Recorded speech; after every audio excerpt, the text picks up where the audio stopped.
Why do we copy our friends? Neuroscience shows that conformity is not only social, it's biological. When we align with group behavior, the brain's reward system activates. Dopamine, the neurotransmitter of motivation and pleasure, is released, giving us a sense of satisfaction. But when we disagree with the group, the anterior cingulate cortex, a conflict monitoring region, lights up and produces discomfort. By conforming, that tension disappears, and our brain treats it as a reward. In other words, our neural circuits are designed to reward agreement and discourage dissent.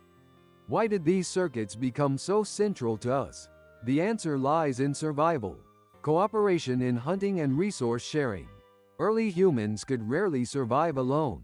Success in hunting and gathering depended on cooperation, and food was more reliably shared within the group. Those who conformed to group norms were trusted and rewarded with access to vital resources. To be excluded was dangerous, often fatal. Alone, a person was vulnerable to predators, harsh environments, and lack of shelter.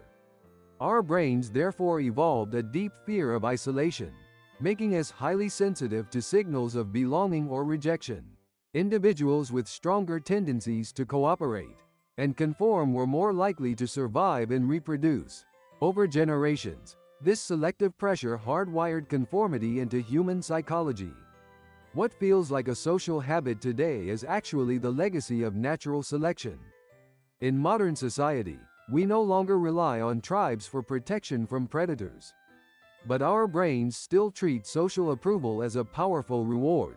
A like, a follow, or public recognition on social media activates the same neural pathways once triggered by food or safety. FOMO, the fear of missing out, amplifies this even more. Digital platforms constantly magnify social signals, making conformity faster, more frequent, and more visible than ever before. Of course, conformity has risks. Peer pressure can drive reckless behavior, while collective errors can spread misinformation or suppress critical thought. Resisting these pressures requires activation of the prefrontal cortex, the brain's center for self-control and rational decision-making. That's why saying no often feels mentally harder than saying yes. The challenge, then, is not to eliminate conformity, but to steer it in the right direction.